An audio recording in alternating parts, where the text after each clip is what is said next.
guys, dearyoongi here, and welcome back to my channel. A lot of you guys really loved my Things K-pop fans love that I hate video, so I think it is time for a part 2. I've definitely made you guys wait long enough. Before we get started, I do just want to run over a few disclaimers. Please note that these are just my opinions. If these are things that you particularly do enjoy, then that's great, I'm really happy. But personally, I am just not a fan, and that is okay, we can all have different opinions. With that being said, I would love to hear your thoughts in the comments down below, if you do like them or if you don't and why. And as always, please note that I am not intending to send any hate to any artist, individual, etc. with this video or any of my others. Okay, so without further ado, let's just jump right into it. So the first thing I want to talk about that K-pop fans love, which I am particularly not fond of, is misheard lyrics. Now, I know I literally just ran through the disclaimers, but I just want to point out specifically that this one is not aimed at any creators in particular who do make these videos, because I know lots of people do. But for those who aren't aware, misheard lyrics are basically when people point out things in K-pop songs that sound like phrases in English when they're not, they're just Korean. Now, I'm going to sound like the biggest spoilt sport here, but I have just never found them funny. Some of them I get it can be amusing, but on the most part, I personally think they're low-key offensive. I know probably nobody means any harm by them, nobody making these videos and nobody who enjoys them. However, I personally just think that this is somebody else's language and we should be respecting that, and there's no need to try and point out things that it sounds like in the West. I would find it a bit offensive if we were to do that with any language. Again, like I said, I know it's just a bit of fun and anyone that enjoys them probably just finds them funny, and that's fine, but I wouldn't want anybody to be offended by them, and I'm not sure if anybody ever has been, to be honest, but I've never really found them funny, and they kind of just make me more uncomfortable rather than amused. I don't know, what do you guys think about this one? Because as far as I'm aware, everybody really likes them, and I've never heard anybody say they don't like them like myself, so I'd be interested to hear if anybody does dislike them. Next dislike of mine in K-pop that I think some people are actually a fan of is English versions of existing Korean tracks. I think I have spoken about this before in a previous video. It might have been way back with my first unpopular opinions video now, but basically this is something that I do feel is a bit of a pointless exercise. So say for example, an artist releases an English version of a song that I already know and love in Korean. Because I am such a huge fan of the Korean version, I don't want to listen to an English version because I know what the one I like sounds like and I'm really happy with it. To me, it makes a lot more sense, if you want to release English music, to release brand new tracks in English like BTS have done, like Monster X have done, and many others. Because that gives the listener something fresh to listen to. We're already streaming the Korean version. We don't want to then stream the same song in English, if that makes sense. If it's a brand new song separated from the Korean version, then we only have that one to listen to. And I'm more inclined to want to listen to the English version of a brand new song rather than an English version of a song that I've already heard many times. This makes logical sense to me, but of course I'm not a music producer and I'm not a marketer, so there could be a lot of thought behind why they do this. But as far as I'm aware, just as a consumer, I'm guessing it's to get Western attention, and if that's the case, then wouldn't it make more sense to release a brand new song that fans of them are already streaming because it's something they haven't heard before? Number 3. I personally do not like light sticks. I am pretty certain this is an unpopular opinion because I've never seen anybody else talk about this before, and you're gonna have to hear me out a bit, guys. So it's not that I don't entirely see the point in light sticks. I know what they're for, I know what they do, I know that they look very pretty sometimes. But I can't justify in my head spending 45, 50, 60 Great British pounds on a glorified glow stick. I'm so sorry. I know this is going to get me hate in the comments because a lot of people collect them like they collect albums. But when you collect albums, you get photo cards and a CD that you can listen to all the time. A light stick is I was going to say a stick that lights up, but it's a stick that lights up. And unless I'm at a concert, it will sit on my shelf and gather dust. I'm not really going to sit in my room and wave it around. Like I said, I do understand the appeal and why some people collect them because they're a collector's item and people collect what they like. And a lot of them are really pretty. They're so aesthetically pleasing. So I get that they're expensive for that reason. Just for me personally, I cannot see a place in my home for a £60 thing that is just going to sit there. I'm sorry.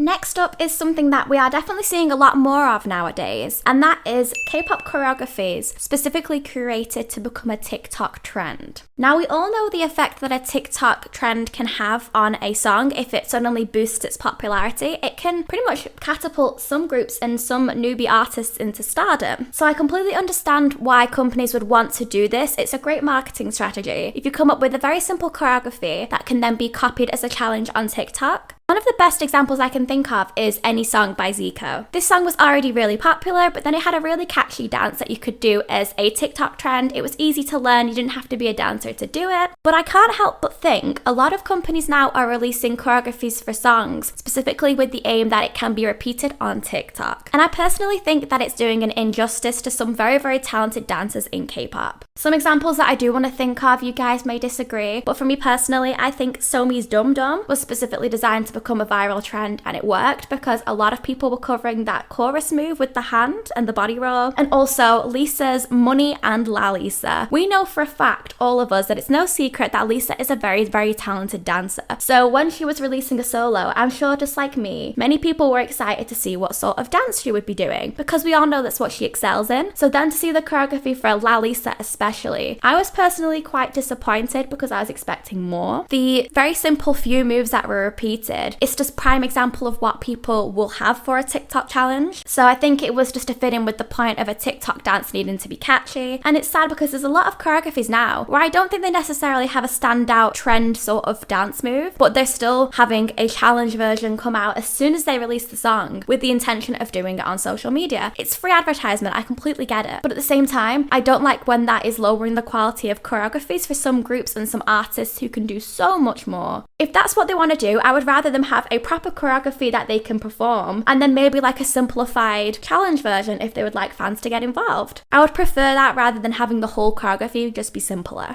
I think this next one might be fitting because we are currently in a award show season, if you will, but I am not a big fan of award show remixes of songs. So if a group I really like are performing on a show such as the MMAs and the Mamas, they'll most likely be performing their songs that they have released that year, the songs that I've really enjoyed streaming and watching, etc. So if they're then performing that song on an award show, I want to see them perform that song on an award show. Whereas a lot of the time with award shows, they have a 5-6 minute version of that song instead with a whole new choreography, a whole new instrumental. And I completely understand having like a fancy intro while they enter the stage and an outro or like an extended dance break, but changing the whole song makes me sad. Like, I liked the song that they did originally. That's what I wanted to see them perform, not this completely random version. And to be honest, if we're being very honest, guys, sometimes the remix versions that they do on these award shows aren't as good as the original. And I like to see the original better. I want to see them do that. Sometimes you get some really great performances out of these remixes. But when I say sometimes, I really do mean sometimes. The majority of the time, I'm like, I wish they did the original because I've grown to love that choreography. I've grown to love that instrumental. It's what I'm used to hearing. Does that make sense? Because again, I've never heard anybody else complain about this. But for me personally, if my faves are going on an award show to perform, I would love to see them perform the title track that I've grown to love and maybe some like B-sides, because otherwise we would never get that opportunity, rather than an entire different remix.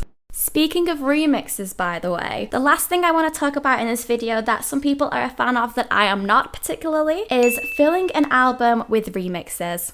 I'm not gonna lie, this doesn't even just apply to K-pop for me, it's in general. If I buy an album by my favourite artist and there's about 3, 4 or 5 different songs at the end of the album which are just remixes of other songs on the album, I do kind of think, what's the point? And I'd just rather them not be there. I'd rather it just be an 8-track album rather than a 12-track album and 4 of those being remixes of the original songs that I'm not gonna listen to be honest. I think a lot of companies do this. I'm not gonna lie, I'm not gonna single anybody out, but YG and SM, I am looking at you. A lot of the time, some of these remixes aren't good. I'm sorry, I'm gonna be honest, and I won't listen to them. It's very rare that I listen to a remix over an original. If people enjoy listening to those remixes, then great, but for me personally, I would rather have them produce more unique B-sides rather than 5 or 6 remixes of the same song. Like I said, for the English tracks and the award show remixes, I have grown to love the song that they have released. I don't want an English version, I don't want a remix. I would rather have whole new songs if that's the case, so I can separate the two. I don't know, Now, am I just being really spoiled, if that makes sense? Like, some people would say, you know, you should be happy to have all these remixes, and I am always happy to see a producer's work as someone who's involved in music myself. But for me personally, if we're gonna have producers work so hard, why can't we have them work on something new that we can have as a nice little B-side, you know? It makes me feel horrible saying that I don't enjoy a lot of them, but I would be lying if I said I did, you know?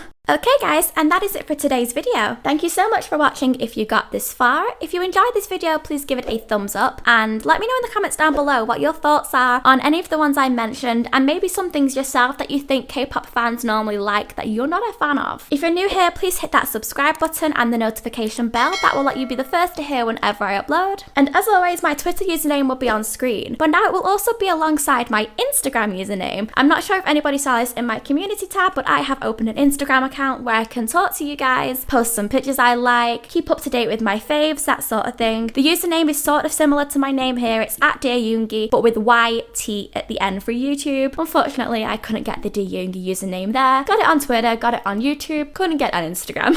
That's everything for today's video, so I will see you next time. Bye guys!